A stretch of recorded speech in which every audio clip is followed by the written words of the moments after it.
Assalamualaikum warahmatullahi wabarakatuh. Alhamdulillah, wassalatu wassalamu ala asrafil anbiya'i wal mursalin, Sayyidina wa nabiyina Muhammadin wa ala alihi wa sahbihi wa man tabi'ahum bi ihsanin ila yaumiddin, amma ba'd. فإن أصدق الحديث كتاب الله وخير الهدي هدي محمد صلى الله عليه وسلم وشر الأمور محدثاتها وكل بدعة ضلالة وكل ضلالة في النار. اللهم سلمنا لرمضان وسلم رمضان لنا وتسلمه منا متقبلا وصلى الله على سيدنا محمد والحمد لله رب العالمين. Ikhwatuddin hafizahumullah, hadirin hadirat bapak-bapak ibu-ibu jamaah salat isya tarawih hafizahumullah yang insyaallah selalu dijaga, dibimbing sama Allah Rabbul Alamin. Alhamdulillah, pertama kita panjatkan rasa syukur yang mendalam terus menerus kita haturkan hanya kepada Allah Rabbul Alamin, Tuhan semesta alam ini yang begitu banyak memberikan kenikmatannya kepada kita, yang luar biasa karunia-Nya mengalir dalam hidup ini tak pernah berhenti. Karena itu semestinya bapak-bapak, ibu-ibu mengalir dari jiwa kita yang paling dalam terus menerus rasa syukur kita kepada Allah. Minimal bapak ibu wujud syukur kita kepada Allah di setiap hela nafas, tidak lepas untuk selalu mengucapkan kalimat hamdalah alhamdulillahi rabbil alamin. Yang kedua tentu salam salawat terus kita persembahkan kepada manusia terbaik, pemilik pribadi yang sempurna, teladan abadi bagi kita, Rasulullah Muhammad sallallahu alaihi wasallam, dengan ucapan Allahumma salli ala Sayyidina Muhammad wa ala ali Sayyidina Muhammad. Semoga salam, salawat kita diterima sama Allah dan kelak bisa menjadi syafaat bagi kita di hari akhir. Amin ya rabbal alamin. Bapak Ibu hafizahumullah, ada yang menarik di ayat-ayat Al-Quran terkait puasa.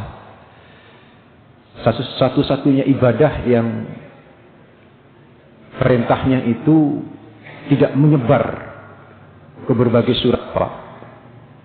Bandingkan misalnya ibadah sholat, itu hampir di semua surat itu disebut di dalam Al-Quran. Di Al-Baqarah ada tentang perintah sholat, ya kan? Aqimus sholat, alladzina yuqimunas sholata wa yu'tunaz zakat, bisa gandeng dengan zakat. Hampir di semua surat, Pak. Haji, malah haji ada khusus surat haji. Tapi yang menarik juga, haji ini juga dibahas di surat yang lain. Ada di Al-Baqarah pembahasan haji, ada Al-Imran, di surat Ibrahim juga ada pembahasan haji, saudaraku, ikhwatuddin hafizahum, bertebaran. Yang menarik adalah puasa. Puasa ini di satu surat, Pak, dan berkumpul dalam satu klaster, yaitu Al-Baqarah 183, 184, 185, 186, 187. Itu kumpul dalam satu klaster. Meskipun turunnya itu tidak barengan. Jadi yang turun pertama kali itu 183, 184, 185. Itu turun pertama kali. Itu tanggal 2 Sya'ban, tahun kedua Hijriah. Kemudian diikuti pas waktu tahun yang sama, pas waktu Ramadan, pas waktu perang Badar, turunlah ayat 186. Kemudian setelah itu pas waktu damai, turunlah ayat 187. Tapi sama Allah dikumpulkan dalam satu klaster. Ini yang menarik. Artinya puasa ini kita harus benar-benar fokus. Sebagaimana fokusnya kita ibadah puasa ini, sebagaimana fokusnya ayat-ayat al-puasa itu dikumpulkan dalam satu klaster. Itu yang pertama. Yang kedua, yang menarik lagi, Pak, di antara 5 ayat ini, Bapak-bapak, Ibu-ibu, Al-Baqarah 183, itu bicara puasa kan? Ya ayyuhalladzina amanu kutiba alaikumusyamu kama kutiba alal ladzina min qablikum la'allakum tattaqun. Bicara puasa. 184 juga bicara puasa. Ayyamam ma'dudat dan seterusnya. 185 juga bicara puasa. Syahrul Ramadan alladzi unzila fihil Qur'an dan seterusnya. Kita lompat cuma 187 ya, kita lompati 186. 187 juga bicara puasa, Pak. Uhilla lakum lailatas siyamir rafatu ila nisaikum hunna libasul lakum wa antum libasul lahum. Itu bicara puasa. Yang menarik, semuanya bicara puasa dalam 5 ayat ini. Di tengah-tengah tidak bicara puasa, yaitu 186. 186 tidak bicara puasa, Pak. Wa idza sa'alaka 'ibadi 'anni fa inni qarib. Ujibu da'watad da'i idza da'ani falyastajibu li wal yu'minu bi la'allakum yarshudun. Itu bicara apa? Doa, Bapak. Asbabun nuzul ayat ini itu adalah ketika di bulan Ramadan pertama kali sahabat dan Rasulullah berpuasa di bulan Ramadan. Pertama kali sahabat-sahabat diminta sama Rasul untuk iltamisuha fil asril awakhir, untuk mencari Lailatul Qadar, Pak. Itu di Badar itu. Jadi mencari Lailatul Qadar itu pas waktu perang Badar tuh, Pak. Itu sahabat-sahabat itu saking euforianya menyambut Ramadan pertama kali dan mencari Lailatul Qadar pertama kali, Pak. Exciting banget sampai doanya teriak-teriak itu. Teriak-teriak di doa dia. Mereka itu sahabat-sahabat. Nah, sama Nabi dipenging gitu kan. Irba'u anfusakum, kata Rasul dalam Sahih Bukhari. Pelan-pelan doa itu. Allah enggak tuli, begituin sama Rasulullah. Turunlah ayat wa idza sa'alaka ibadi anni fa inni qarib. Itu saudaraku kurang lebih sejarah turunnya ayat itu, dan ternyata sama Allah diletakkan di antara ayat-ayat puasa itu, Pak. Apa hikmahnya?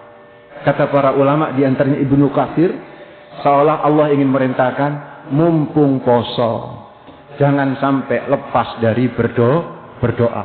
Bahkan Imam An-Nawawi rahimahumullah menyatakan yustahabbu lis-sha'im, dianjurkan banget bagi orang yang berpuasa, ayyada'uwa fi hali shaumi, ay ala hali shaumihi, selama dia berpuasa sering-seringlah berdoa.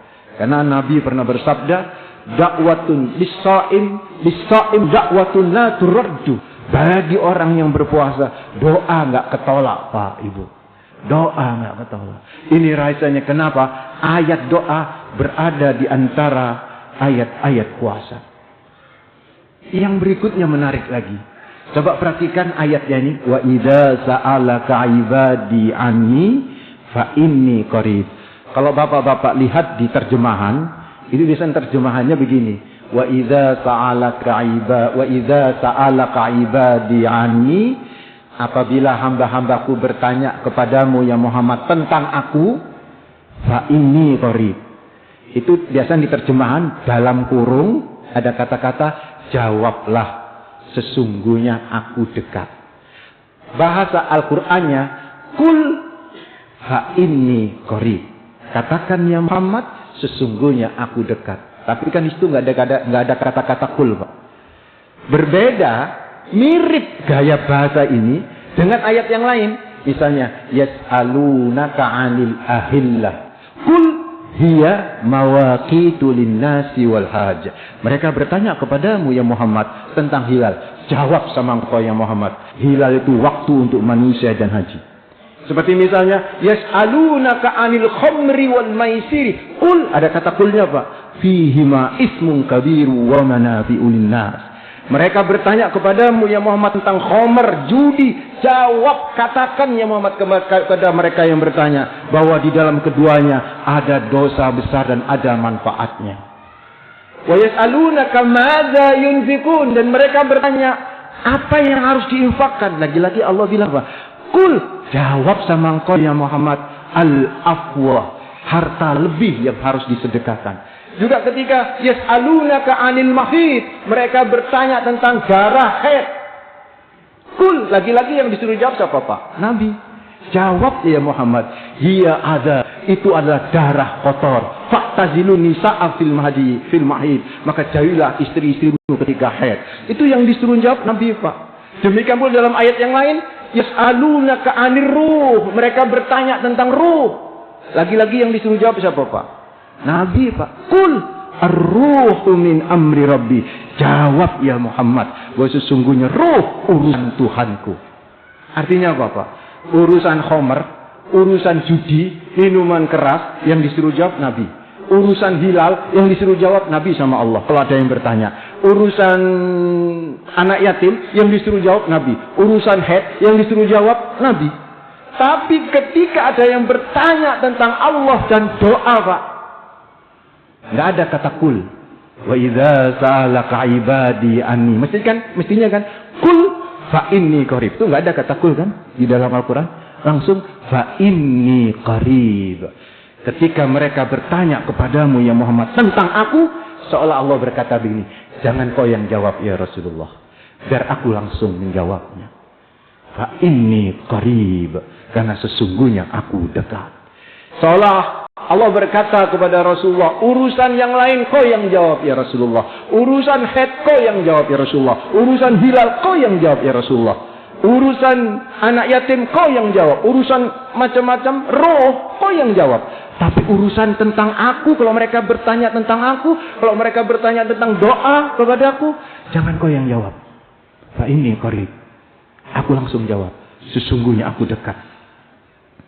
Urusan doa Pak, sebesar apapun dosa kita, nggak perlu pakai perantara Pak. Langsung kepada Allah. Allah menerima itu. Sehebat apapun dosa kita, berlumuran dengan dosa sehebat dan sebesar apapun, langsung kita menengadakan, Allah sambut itu saudaraku. Nggak sesungkan saudara. Makan kiai-kiai ulama-ulama Pak kalau paham ayat ini. Ketika ada santri, yai doakan saya, ayo doa bareng. Biasanya begitu tuh. Biasanya doa bareng. Memang ada yang langsung didoain, ada ayo doa bareng. Kenapa? Ketika kita berdoa, saudaraku, langsung kita berhadapan. Karena yang membuat seorang hamba itu mendekat dengan Allah, itu adalah doa. Fa inni qarib. Makanya yuk bapak-bapak, ini janji Allah. Ud'uni astajib lakum. Berdoalah kepadaku, nanti akan dikabulkan. Berikutnya nih saudaraku, ikhwatatina fidahullah. Kalimat berikutnya ini yang juga menarik. Ujibu da'watad da'i idza da'an. Aku akan mengabulkan siapapun yang berdoa apabila idza da'ani. Apabila dia berdoa kepadaku. Artinya Pak, kalau kita berdoa tidak dibumbui dengan kesyirikan. Kalau kita berdoa tidak dibumbui dengan mensepadankan Tuhan Allah dengan yang lain. Maka langsung dikabulkan sama Allah Rabbul Alamin. Tapi Ustaz, saya ini bolak-balik bunga. Padahal ya wis gak syirik, ya gak ngelakoni, gak nang dukun, gak apa-apa. Tapi kok sampai saya kisik pancet ae. Lanjutin ayatnya Pak. Kenapa kok doa kita ini gak dikabulkan? Padahal Allah itu berjanji. Ud'uni astajib lakum. Berdoalah kepadaku, maka akan aku kabulkan. Apalagi kalau bapak-bapak, ibu-ibu berdoa di bulan Ramadan. Nabi itu sudah memberikan garansi bahwa innalis-sha'im da'watan la turad. Bahwa sesungguhnya bagi orang yang berpuasa, kalau berdoa Pak, enggak akan ditolak sama Allah Rabbul Alamin. Sehingga Abdullah bin Amr itu kalau pas waktu menjelang berbuka, ngundang itu istri dan anaknya, ayo dungo. Ini saat-saat Allah mengabulkan, dan Nabi enggak pernah mengingkari janjinya. Tapi kenyataannya banyak secara lihat Pak, doa kita enggak dikabulkan. Ada apa? Dua itu Pak syaratnya. Falyastajibuli wal yu'minu bi. Yaitu apa? Mengijabahi ayat-ayat Allah. Ayo kita harus mematuhi perintah Allah dan menjauhi apa yang dilarang. Insya Allah Pak, doa dikabulkan. Dan yang kedua yang lebih penting, yakin bapak-bapak, ibu-ibu, bahwa Allah itu maha kuasa untuk mengabulkan doa kita. Jangan sampai ketika kita di tengah-tengah berdoa ada keraguan. Sekali kita ragu dengan Allah, sekali kita suudzon dengan keputusan Allah Pak, hilang itu zero jadi satu. Karena itu ada seorang kiai, ini kisah inspiratif Pak sebagai penutup. Ada seorang kiai, dia punya pesantren bapak-bapak, pesantren mahasiswa. Biasa mahasiswa itu kalau nyantri itu kan cuma per 2 tahun kalau di kami Pak. Per 2 tahun setelah itu gantian dengan mahasiswa berikutnya.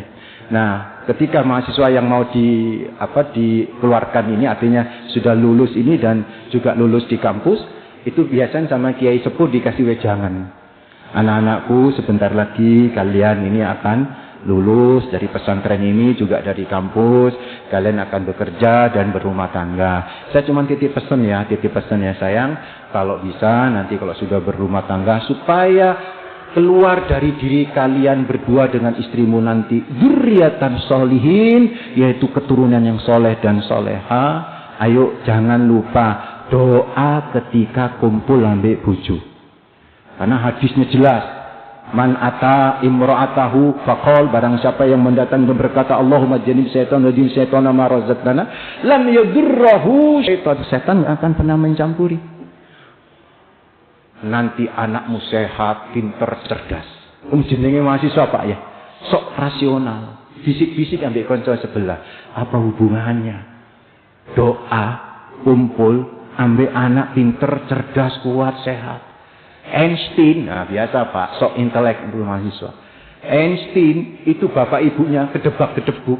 Ya tetap jadi kucing Einstein ya pinter, bisa mempengaruhi dunia dengan teori Einsteinnya itu. Apa hubungannya? Nggak percaya dia Pak. Nggak yakin kan? Apa yang terjadi? 6 tahun kemudian dia datang, dia konsultasi sama kiainya. Dan pada Brebes Mili nangis, "Yai, anak saya kok nakal, Yai." "Loh, umur piro anak mulai?"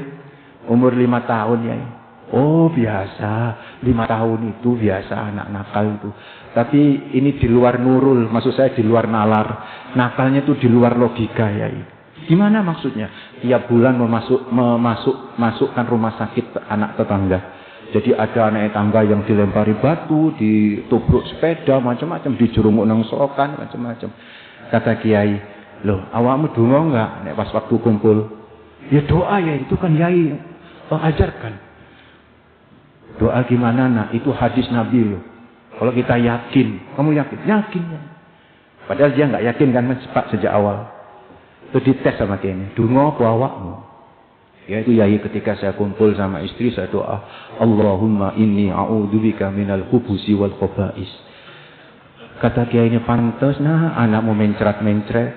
Lawang itu doa masuk WC kamu masukin ke istri." Itu Pak, udah nggak yakin, salah. Andai Pak yakin Pak, andai yakin nih, tetap diijabahi sama Allah. Karena ada kaidah anak indadzon di abdibi. Aku mengikuti keyakinan hambaku. Ngapunten, dukun-dukun itu sing iso nembus sihir itu kan yakin tuh Pak. Diizinkan sama Allah, tapi sebatas diizinkan. Dan kalau orang jahat dikabulkan sama Allah, itu istidraj Pak. Tahu ya istidraj, dilulu sama Gusti Allah. Tapi nanti akan diazab loh. Tapi kalau orang beriman itu ditunda-tunda sama Allah. Kalau dia memang benar-benar ikhlas dalam berdoa, bisa dikabulkan langsung. Asal ya yakin. Ayo saudaraku, Ramadan adalah kesempatan bagi kita untuk bermunajat kepada Allah. Ulama-ulama itu bapak-bapak, ibu-ibu, sejak sahur sampai buka selalu diwarnai hidupnya itu dengan doa. Makanya biasanya di 10 hari terakhir itu ulama-ulama itu biasa membiasakan Allahumma innaka afun tuhibbul afwa fa'fu anni, Allahumma innaka afun tuhibbul afwa fa'fu anni. Biasa digabung dengan asyhadu an la ilaha illallah astaghfirullah as'alukal jannata wa a'udzubika minan nar. Itu lafaz dari Rasulullah. Kemudian ada tambahan asyhadu an la ilaha illallah astaghfirullah nas'aluka ridhaka wal jannata wa na'udzubika min sakhatika wan nar. Itu biasanya kalau ulama salaf Pak, itu dibaca itu sepanjang ketika kita berpuasa.